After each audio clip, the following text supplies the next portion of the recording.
Eh bien bonjour à tous et bienvenue sur la chaîne Bidar Musique Production. Aujourd'hui on va regarder un script que j'ai développé pour les séries Kelab MK2 dans l'idée du Stream Deck, c'est-à-dire qu'on va pouvoir contrôler en remote control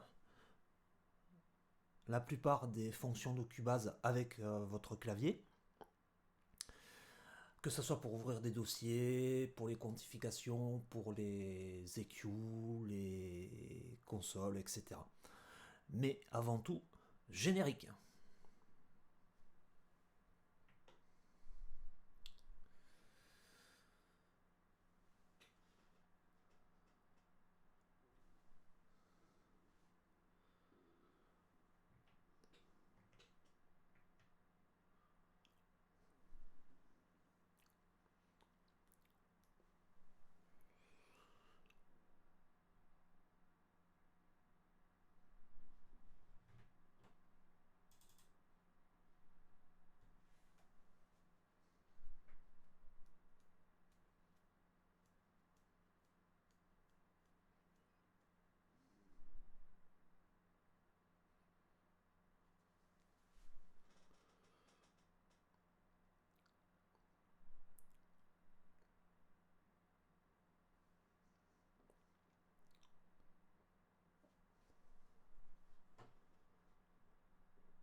Donc, on a ouvert une instance de Cubase ici. Et l'idée, c'est de contrôler tous les paramètres de Cubase, ou au moins une très grosse partie de son exploitation, avec votre Kelab, avec les pads, et on le verra tout à l'heure, ici, avec les faders, les knobs et les boutons de contrôle qui sont là. Donc l'idée, elle vient principalement du Stream Deck que j'utilise très régulièrement dans mes configurations. Et sur le Stream Deck, l'avantage c'est que dès que vous appuyez sur une touche, vous pouvez avoir les touches de fonction ici donc que vous assignez à certaines fonctions de Cubase. Et ça vous évite d'interagir avec la souris et surtout ça va fluidifier votre workflow, le rendre plus intuitif et beaucoup plus rapide lorsque vous êtes en session de mix. Donc j'ai reporté un petit peu cette idée sur le Kelab. Pour ce faire, j'ai créé plusieurs instances de MIDI puisque le Kelab fonctionne sur 16 canaux MIDI bien évidemment. Donc j'ai créé dans le Remote Control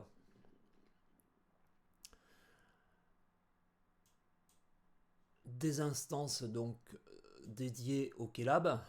Donc là, en l'occurrence, pour l'instant, il y a 4 instances qui sont créées. Vous aurez tous les repères visuels pour voir à peu près quel bouton, quel knob, quel fader utilise quelle fonction. Bien évidemment, comme on va travailler sur plusieurs canaux MIDI, euh, chaque fader a souvent deux ou trois fonctions de contrôle en fonction de votre canal MIDI. Donc la première chose à faire, c'est de configurer tout le monde pour que tout le monde communique correctement. Donc vous avez, avec le script, vous avez un script propre à Arturia qui est fourni, donc qui se fait via le MIDI Control Center d'Arturia. Donc là, vous allez importer le script de contrôle qui s'appelle Cubase Custom. Donc vous allez le retrouver ici. Chaque bouton a été donc paramétré avec des control change différents et des canaux MIDI différents. Pour l'instant sur 4 layers, mais il y aura des upgrades en fonction des améliorations et en fonction de nouvelles fonctions que je pourrais développer. Alors ce que je vous conseille, c'est de télécharger le script de Cubase Custom sur un user, alors de préférence le user 1. Donc tout simplement, vous sélectionnez votre script ici, vous l'importez, il va apparaître ici, vous le sélectionnez, vous cochez la case user 1 ou un de vos users qui est libre, et vous faites store tout, ça va enregistrer le script dans votre Kelab, et vous allez pouvoir l'utiliser. La deuxième chose à faire, c'est d'ouvrir un périphérique ici dans le studio. Donc je rappelle que pour avoir cette boîte de dialogue, vous ouvrez votre studio dans Cubase, configuration du studio. Si ces paramètres-là n'apparaissent pas dans votre listing ici, tout simplement vous faites ajouter un périphérique et vous allez ajouter un périphérique générique. Donc moi j'en ai deux, j'en ai un qui est dédié sur le Stream Deck ici, donc j'en ai rajouté un ici en périphérique générique, et on va lui assigner le Kelab. Donc souvent vous avez deux fonctions, donc Kelab Do et Kelab MIDI, donc il faudra bien vérifier que sur le périphérique générique ici, vous l'ayez assigné sur Kelab MIDI et pas sur Do. Bien sûr, l'entrée et la sortie. Et sur votre Kelab ici en mode map, je vous rappelle que vous avez ici plusieurs maps disponibles, le map Analog Lab, le map Do et le mode User. Donc dans le mode User, il faudra bien évidemment vous assurer que le script est bien téléchargé. Il va vous afficher le nom du script, donc normalement si vous l'avez téléchargé en User 1, en dessous vous allez avoir le nom du script qui est Cubase Custom, et il faudra valider dans votre mode Do ici, il faudra valider le standard 8, pas le mode Cubase. Donc je vous rappelle que pour valider le mode, vous basculez, vous maintenez le Do appuyé et il va vous proposer plusieurs modes, donc vous avez juste à sélectionner, et donc pensez bien à vous mettre en mode 8. Alors la plupart des commandes en mode 8 fonctionnent, c'est-à-dire qu'on a bien sûr, on conserve les commandes de play, stop, avance rapide, retour rapide, record et le boucle. Et la commande undo, donc tout ça sont des commandes qui sont conservées, ainsi que les commandes d'automation de Cubase. Par contre, dans ce mode-là, il y a quelques commandes qui disparaissent, comme le mode solo et le mode mute, qui ne sont plus actifs. Donc je les ai reportés sur les pads ici, je vais vous montrer un petit peu l'utilisation. Donc dans le mode Do, j'ai mis en affectation sur les pads ici les principales fonctions concernant le projet.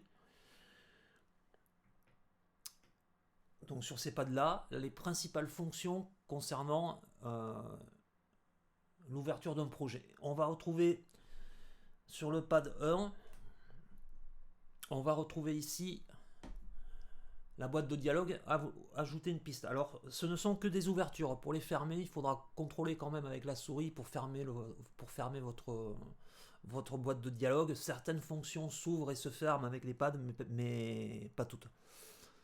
On verra lesquelles tout à l'heure. Donc la première ouvre ajouter une piste. La deuxième, ajouter une piste audio. Alors la première c'est ajouter une piste, mais ajouter une piste instrument, donc une piste VST. La deuxième, donc, ajouter une piste audio. La troisième, ajouter une piste de groupe. La quatrième, ajouter une piste effet. La cinquième, ajouter une piste répertoire. Et celle-ci,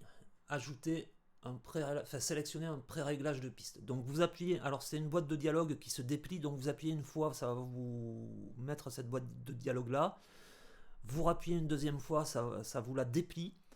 Et pour la replier, il suffit de fermer une fois et une deuxième fois pour pour la fermer. Donc. Ensuite, alors, je vais ouvrir des pistes effets, vous comprendrez pourquoi tout à l'heure, parce que je vous montrerai les fonctions qui sont liées aux effets, justement. Donc on va le faire tout de suite, on va ouvrir 8 pistes effets. Voilà, comme ça.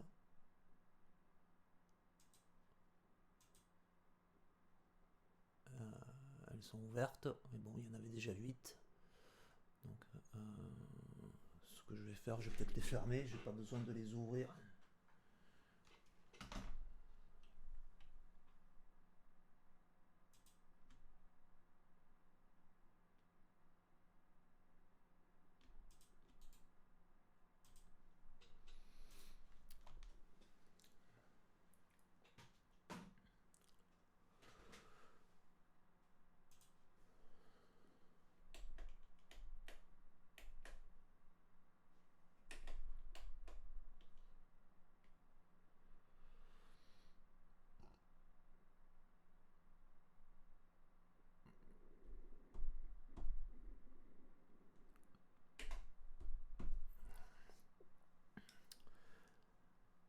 Donc, vous avez deux autres fonctions que j'ai trouvé intéressantes d'assigner directement au pad ici, c'est l'ouverture des paramètres de voix et l'ouverture des instruments VST. Donc, vous ouvrez une piste VST, vous avez votre instrument qui apparaît.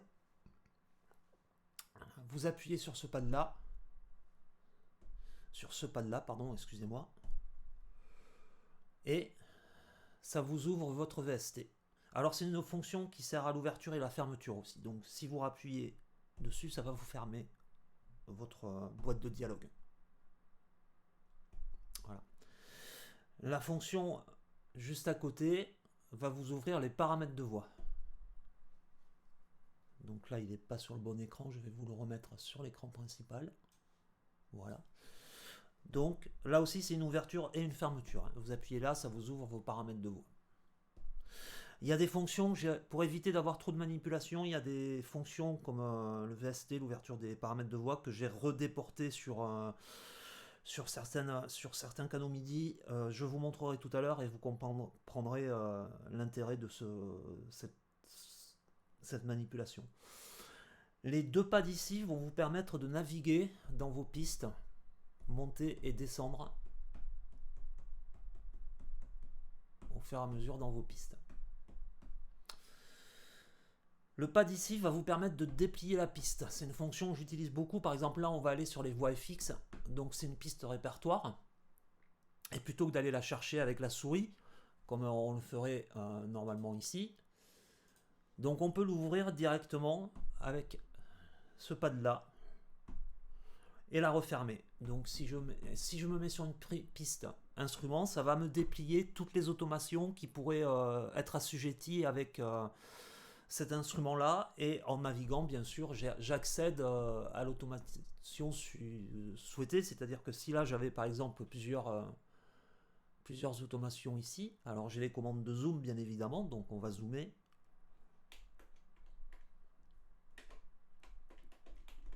Voilà. Donc si je voulais ici, si j'avais par exemple plusieurs automations, il suffit d'aller donc sur mon instrument VST, je déplie le dossier et ça me déplie les automations à chaque fois. Et pour refermer, c'est aussi une ouverture et une fermeture. Et pour refermer, je rappuie dessus et ça me referme mon dossier. Donc je peux faire pareil avec la piste répertoire par exemple.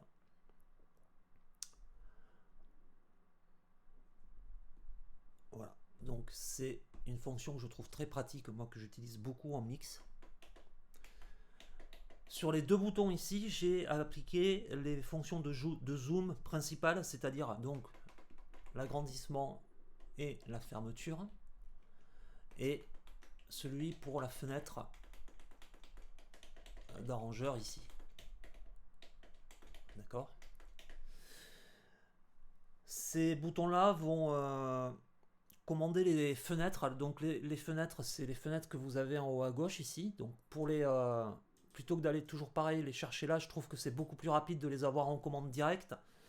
Donc ça m'ouvre et ça me ferme ici donc l'inspecteur, ici la fenêtre de droite et ici la fenêtre du bas. D'accord, donc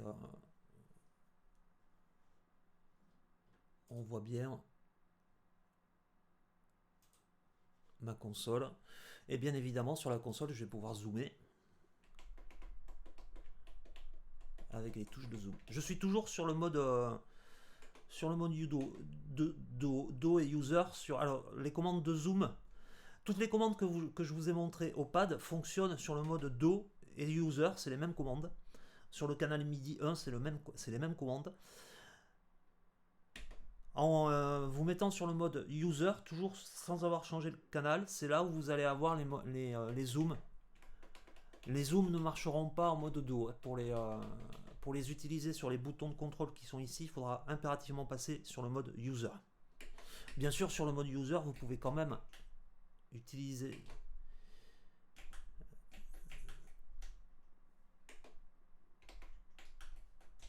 ici vos sélections de pistes. Alors, pour ce qui est des commandes solo et mute, je les ai donc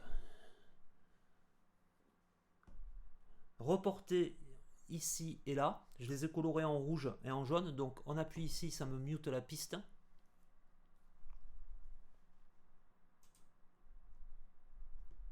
Voilà. Et ici, ça me... Enfin, ici, pardon, à droite, ça me la mute. Et ici, ça me la met en solo. Pour que ça soit plus visuel, bien évidemment, le solo est en rouge et le... Là, et le mute est en jaune.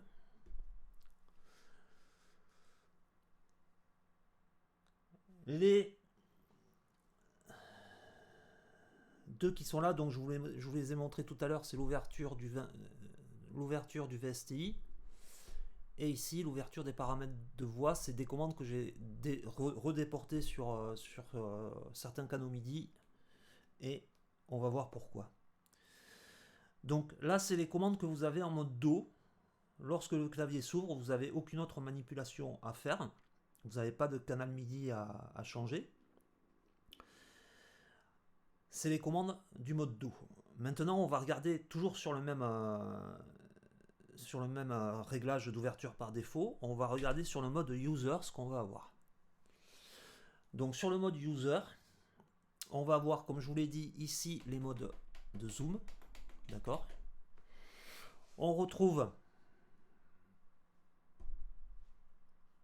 tout ce qui va être contrôle de vos EQ ici. C'est-à-dire que avec les boutons qui sont ici, vous allez pouvoir commander vos ouvertures d'EQ. C'est-à-dire le premier va ouvrir le coupe haut, le deuxième le coupe bas, et donc le troisième, ça vous active la tranche 1, et ainsi de suite jusqu'au 3. Je les ai même colorés en différentes couleurs pour que ça soit vraiment visible, c'est-à-dire que les deux premiers sont en rouge comme indiqué sur les filtres, d'accord, et les autres sont en bleu comme ils sont représentés sur votre écran. Okay. Donc, une fois que vous avez ouvert vos EQ, vous allez pouvoir les manipuler directement ici, c'est-à-dire que, alors, pour les coupures de filtre, vous allez pouvoir manipuler les bandes là et le gain. Donc ce sont les knobs 3, 4 et 5. Et ensuite, vous allez pouvoir manipuler votre EQ directement avec les faders, chaque fader étant assigné à une bande d'EQ, c'est-à-dire que les trois premiers faders sont assignés sur la bande 1. Les trois suivants, c'est-à-dire le 4, 5, 6, sont assignés sur la bande 2. D'accord. Voilà. Il peut y avoir un micro-temps de latence des fois. Le 7, 8, 9 sont assignés sur la bande 3. Donc j'ai essayé de respecter l'ordre logique que vous avez à l'écran, c'est-à-dire que Le premier fader c'est le gain, le deuxième fader à chaque bande. Le premier fader donc ici c'est le gain. Le deuxième fader c'est la fréquence. Et le troisième fader c'est le Q. Et comme j'ai pas assez de fader, j'ai donc reporté le gain, la fréquence et le Q de la bande 4 sur les 3 derniers knobs, c'est-à-dire le 7, le 8 et le 9. Vous voyez, ici. Voilà. Cette partie EQ est reportée sur le canal MIDI 2, je vous montrerai l'intérêt tout de suite après. Voilà, donc ça c'est les premières commandes que vous avez à votre disposition sans faire de manipulation particulière au niveau du clavier entre les canaux MIDI. Vous avez juste à sélectionner le mode user et le mode Do, puisque je vous rappelle qu'en mode Do, les knobs et les faders et les boutons vont contrôler bien évidemment votre votre console, d'accord, donc vont contrôler les volumes de console, toujours pareil.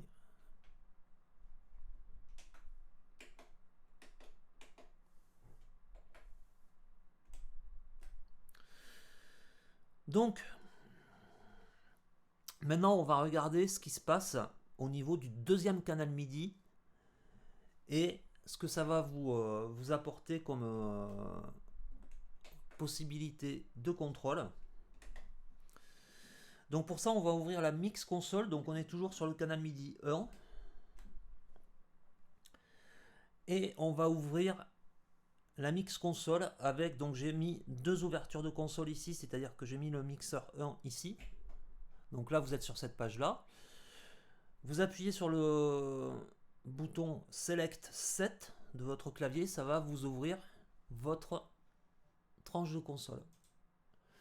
Et j'ai mis également une ouverture de deuxième console qui peut être très pratique parfois.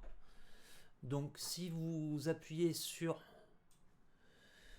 le bouton Select 8, vous avez votre deuxième mixeur qui s'ouvre. Ces fonctions sont répercutées sur les autres canaux MIDI parce que ça, comme ça va vous éviter de revenir en avant et en arrière et de faire trop de manipulations. Donc là, on va basculer ici sur le canal MIDI 2. Donc je rappelle que pour le basculer sur le canal MIDI 2, vous avez un bouton de sélection du canal MIDI, vous appuyez dessus et vous sélectionnez le canal MIDI concerné. Et on va regarder ce qui se passe maintenant du côté des effets. Donc j'ai affecté sur ce pad là les strips, les routes, enfin ce que Cubase appelle comme fonction étendre routing, étendre insert, étendre strip, etc. Ça vous déplie les fenêtres de chaque onglet du rack. Donc le premier c'est pour le routing, d'accord.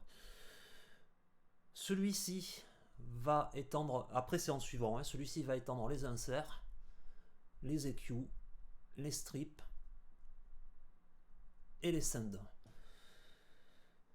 Vous allez pouvoir continuer sans avoir à revenir en arrière. C'est pour ça que j'ai reporté les fonctions que je trouvais très intéressantes de la première page, c'est-à-dire l'ouverture du paramètre de voix, et vous allez pouvoir contrôler bien évidemment toujours sans avoir à revenir en arrière vos EQ.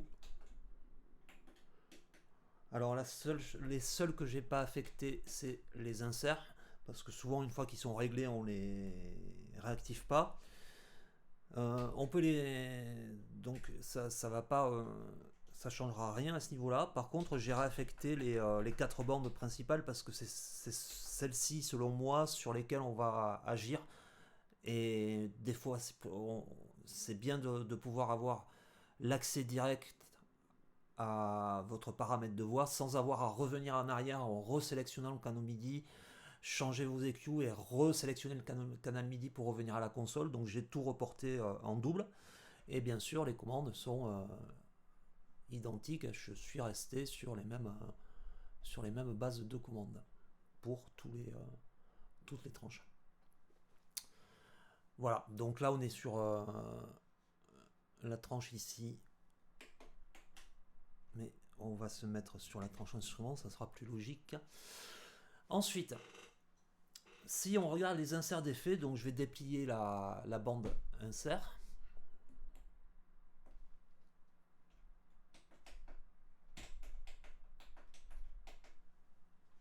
Qui est là.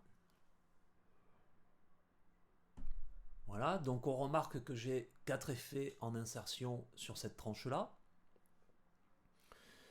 Je vais pouvoir ouvrir et éditer les effets. Donc si j'appuie ici sur ce pad, ça m'ouvre le premier effet de la chaîne, que je vais pouvoir bypasser ici. D'accord, ça me le désactive ou ça me l'active. Et je le referme en réappuyant ici, ça me ferme la fenêtre. Si je veux le deuxième effet, donc j'ai une sélection montante et une sélection descendante ici, donc si j'appuie ici, ça va me valider le deuxième effet de ma chaîne. J'ai plus qu'à réappuyer, toujours pareil, même processus, ça va me permettre de pouvoir l'activer ou le fermer. Si je veux le troisième effet, j'appuie encore une fois, ça m'ouvre le troisième, et ainsi de suite pour le quatrième. Donc à chaque effet, une fois que vous avez sélectionné l'effet, cette touche là qui est une multifonction, en fin de compte c'est la même touche pour tous les effets, mais elle n'affecte que l'effet qui est sélectionné. Si je veux par exemple, imaginons que je veuille couper mon deuxième effet de chaîne qui est ici, tout en gardant les autres ouverts et en gardant le visuel dans ma fenêtre d'édition, il suffit juste que je revienne en arrière. Donc là je suis sur le quatrième effet qui est le channel strip. J'appuie 2 fois pour revenir en arrière, ça me valide normalement le SSL native X Saturator, et là, non c'était le premier, c'était celui-là, pardon, et là donc sur le premier, ça me ferme le premier de la chaîne, sans affecter les autres. Donc j'avais parlé du saturator qui est le deuxième, donc il suffit juste que je le sélectionne ici, et ça me ferme mon effet, et ainsi de suite. Donc on va revenir, on va fermer tous les effets.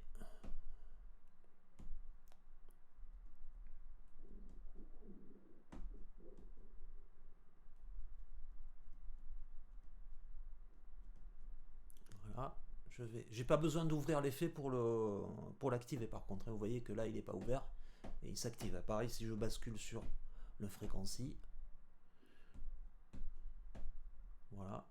Et je peux bien sûr fermer deux en même temps si j'ai envie, il n'y a pas de souci. Vous voyez que ça fonctionne très bien une fois que vous avez sélectionné votre effet. Donc les EQ, toujours pareil, si vous les manipulez ici, vous les aurez en visuel sur votre channel strip ici. Je ne sais pas si vous voyez les bandes bouger à l'écran. Donc si je suis ici par exemple, là j'ai mes bandes qui bougent, il n'y a aucun problème. D'accord. Donc les strips c'est pareil, c'est le même process. D'accord, on voit bien les strips bouger, il n'y a aucun souci. Donc ça c'est pour la page effet. Maintenant on va regarder également l'ouverture des fenêtres. Alors sur la page de votre mix console, je n'ai déplié que 2 fenêtres, c'est-à-dire la fenêtre que j'ai reportée ici d'ouverture de la fenêtre de gauche, et ici la fenêtre de droite. Parce que c'est toujours pareil, c'est beaucoup plus pratique. Des fois on peut avoir à revenir dessus, et c'est tellement plus pratique de les avoir en direct. Et donc bien sûr j'ai conservé le bouton solo mute, vous n'aurez pas besoin de revenir sur votre tranche de projet, donc fermer la tranche console, revenir sur le projet, appuyer sur solo, réouvrir la tranche console. Voilà, donc vous avez tout à dispo sur une seule fenêtre. Maintenant on va regarder ce qui se passe au niveau de vos effets en send. Donc on va se mettre sur le canal MIDI 3. Toutes ces fonctions se font sur le mode user, que ça soit bien clair. Et j'ai affecté donc les contrôle send ici sur le canal user 3. Donc on se met en MIDI 3. Et là, vous allez pouvoir ouvrir ou fermer tous vos sends. Voilà. Donc il y a 8 sends. Bah, vous pouvez les allumer comme ça si vous avez envie.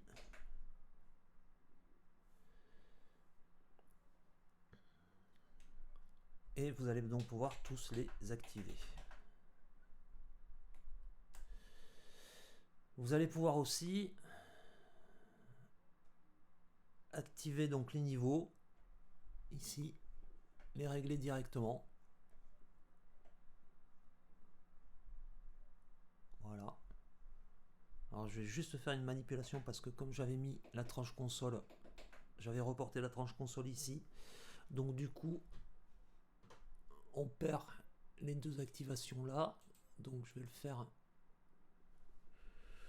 en direct. Voilà.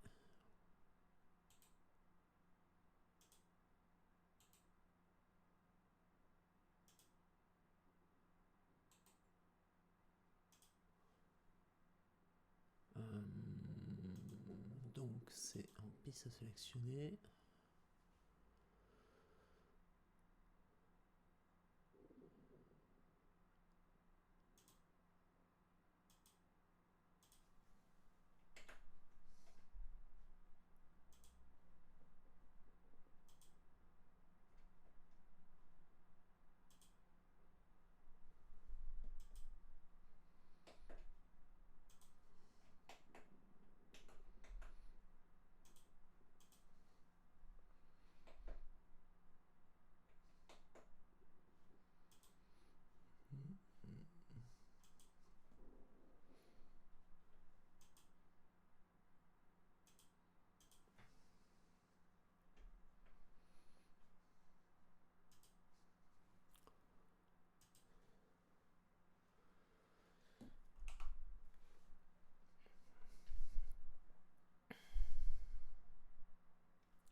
Donc maintenant, on va regarder ce qui se passe au niveau des effets que vous avez en send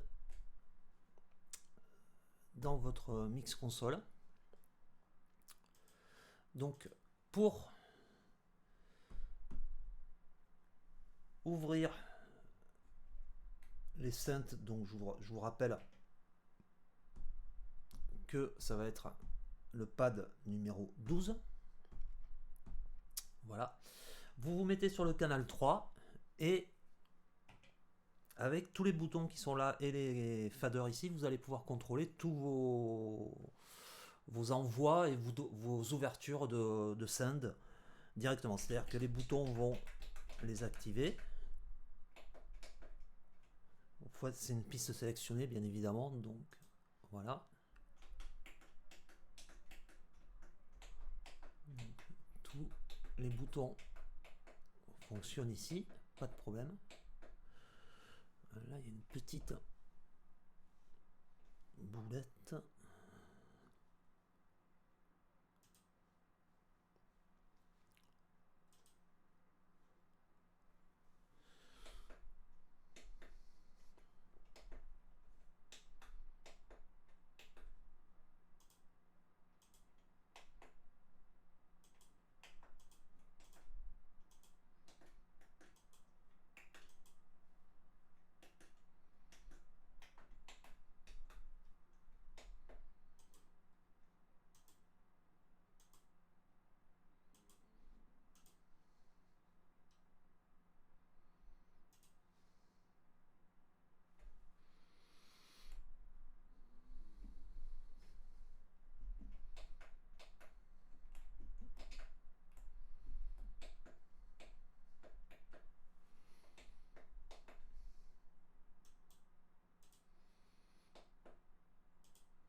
Donc maintenant, qu'est-ce qui se passe au niveau de vos effets quand vous êtes sur votre mix console? Et qu'on regarde un petit peu ce qui se passe au niveau des sends ici. Je vais pouvoir contrôler mes sends avec les boutons ici et les faders. Donc pour ce faire, on va se mettre sur le canal MIDI 3. Donc je rappelle que sur le Keylab, vous appuyez sur MIDI Channel, vous laissez appuyer et vous sélectionnez votre canal MIDI pour le valider. Donc les boutons sont assignés à l'ouverture, enfin à l'activation de vos sends. D'accord, vous pouvez contrôler directement d'ici. Et au-dessus, vous avez les niveaux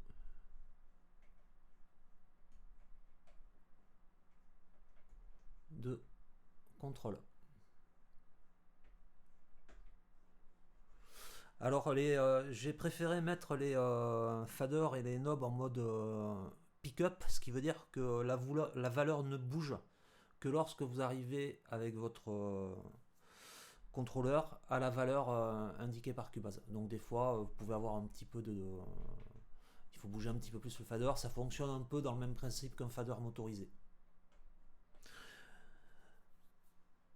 Donc ça c'est pour les commandes donc de la mix console. Ensuite, les dernières commandes que j'ai ajoutées pour l'instant sont les commandes de quantification, c'est-à-dire que sur le canal MIDI 4, vous avez sur les pads ici les quantifications qui sont assignées, c'est-à-dire que le pad 1 c'est la sélection du mode donc à la blanche, le 2 à la croche, à la noire, pardon, non, pardon, la ronde, donc le 1 à la ronde, le 2 à la blanche, et ainsi de suite, la noire, la croche,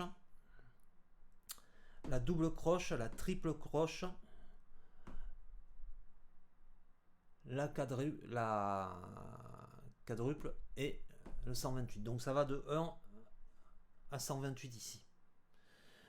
Et la quantification, donc vous validez votre mode. Et pour quantifier, c'est avec ce pad là, vous appuyez dessus, ça va quantifier votre morceau. C'est-à-dire que là, je vais vous le montrer en direct. C'est-à-dire que si je fais un morceau ici par exemple, alors on va charger une instance. Parce que je n'ai pas chargé d'instrument.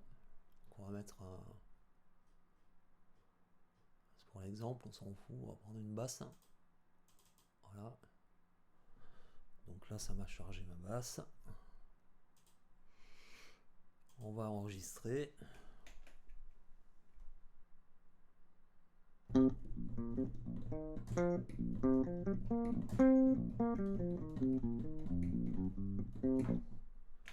Voilà. Donc, on va zoomer.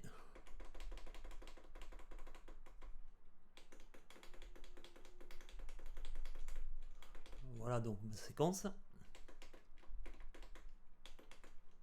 Je vais zoomer au maximum pour qu'elle soit bien visible. Donc je me sélectionne ici. Je vais le mettre en 16 par exemple. Donc en double croche. Je sélectionne ici avec les pads, je sélectionne mon mode. Donc si je ne le connais pas, ben, vous avez le mode qui s'affiche dans la fenêtre de Cubase, donc c'est en corrélation bien évidemment. Donc là on va le mettre en 32, en 16 j'avais dit, non je veux en 16, donc c'est celui-là. Et après j'appuie sur quantification et vous voyez ça a bougé les notes. Je vais vous le refaire pour que si vous n'aviez pas vu. Donc on va mettre en dose, donc c'était comme ça. Donc je rappuie ici, je suis en 16 et ça va me quantifier. Voilà, donc là c'est les commandes principales que j'ai pour l'instant mis en place. Je pense que ça va en aider plus d'un, parce qu'on n'a pas tous la possibilité de le faire avec un Stream Deck. Alors moi j'utilise principalement le Stream puisque j'ai tout reporté sur le Stream Deck bien évidemment, mais on n'a pas tous la possibilité d'avoir ça chez soi. Donc ça, c'est la première édition du script que vous allez pouvoir télécharger. Il sera vendu autour des 25 euros pièce. Donc il faudra télécharger bien évidemment les deux fichiers, c'est-à-dire il faudra télécharger le fichier pour le MIDI Control Center et le fichier pour le Remote Control de Cubase. Donc j'espère que cette vidéo vous aura été utile. N'hésitez pas à me dire ce que vous pensez de l'idée du script. N'hésitez pas à me dire également en commentaire, j'y répondrai si vous l'avez téléchargé, si vous l'utilisez. Et si ça a vraiment facilité votre workflow.